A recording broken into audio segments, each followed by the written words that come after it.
નમસ્કાર ખેડૂત મિત્રો તેમજ વ્યાપારી મિત્રો, હું સાગર પટેલ સુકેતુ સીડ્સ કોર્પોરેશન રાજકોટ વતી આપ સર્વેનું જીરાના ફિલ્ડ નિદર્શન પ્લોટ ઉપર ખૂબ ખૂબ હાર્દિક સ્વાગત કરું છું। આજરોજ તારીખ 16/1/2024ના રોજ સવારમાં આવી પહોંચ્યા છીએ અમરેલી વિસ્તારના નાના ભંડારિયા પંથકમાં, જ્યાં એક પ્રગતિશીલ ખેડૂત મિત્ર વિશાલભાઈ ત્રાપસિયાએ આપણું સુકેતુ સીડ્સ કોર્પોરેશનની જીરાની વેરાયટી સુકેતુ 4નું વાવેતર કરેલ છે। 14 વીઘાનું જીરાનું વાવેતર છે। આજે જીરું વાવેતર કરેલ એનો આજે 57મો દિવસ છે। જીરું 2 પાણમાં ઉગી ગયેલું હતું, ત્યારબાદ આજે ઉગ્યા બાદનું આજે ત્રીજું પાણી ચાલુ છે। અનફોર્ચ્યુનેટલી આજે ખેડૂત મિત્ર એટલે કે વિશાલભાઈ ત્રાપસિયા પોતે હાજર નથી રહી ચૂક્યા પ્રસંગ ના હોવાથી, પરંતુ એમની ખૂબ લાગણી હોય કે જીરુના નિદર્શન માટે આપ આવો તો આપણે પહોંચી ચૂક્યા છીએ। આપણી સાથે નાના ભંડારિયાથી અન્ય 3-4 ખેડૂત મિત્રો પણ નિદર્શન માટે આવેલા છે। એમના જણાવ્યા અનુસાર લગભગ આ નાના ભંડારિયા ખાતે ફર્સ્ટ નંબરનું જીરું છે એમ કહેવું છે।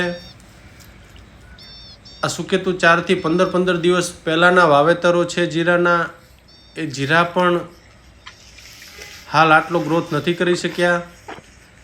લગભગ જીરામાં 2 માળમાં દાણાનું બંધારણ, વરિયાળીનું બંધારણ થઈ ગયું છે। ત્રીજા માળમાં હાલ ફ્લાવરિંગ સરસ મજાનું એકદમ જોવો આપ ચાલુ છે, નજીકથી દેખાડું છું। એવો સરસ મજાનો એકદમ ઘાટો ઉગાવો લીધેલો જીરોનો, જે પ્રકારે આપ મેથીનું વાવેતર હોય દૂરથી જુઓ તો ફિલ્ડ એવું સરસ મજાનું એકદમ ઘાટું દેખાઈ આવે છે।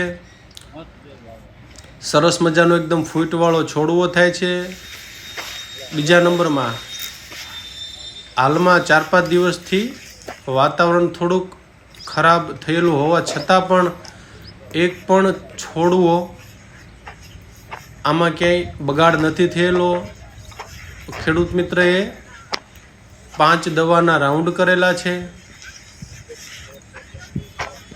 અત્યારની પરિસ્થિતિ જોતા ફિલ્ડની એવો અંદાજ આવે છે કે જો ભગવાનના આશીર્વાદ હોય, વાતાવરણ સારું રહે તો આ જીરામાં 14-15 મણનો ઉતારો પાક્કો લઈ શકાય તેવું એ ગ્રામવાસીઓનું તેમજ એક વિશાલભાઈનું પોતાનું અનુમાન છે।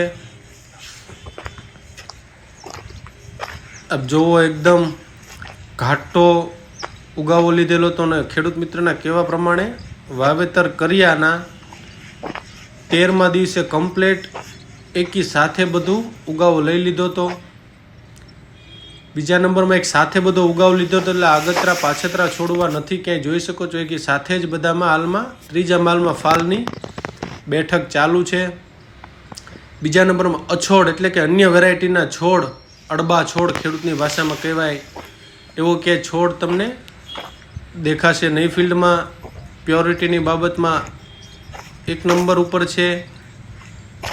વિશાલભાઈના કહેવા પ્રમાણે જે પણ ખેડૂતો નીકળે છે એની વાડીએ અચૂક વિઝિટ કરે છે। વિશાલભાઈ પોતે માર્ગદર્શન પણ આપે છે। સરસ, તો આવા અવનવા ખેડૂત ઉપયોગી વિડીયો માટે આપ અમારી ચેનલને સબસ્ક્રાઈબ કરો, તેમજ વિડીયો જો પસંદ આવ્યો હોય તો આપ આપણા નજીકના ખેડૂત મિત્રો સાથે પણ શેર કરો। આભાર।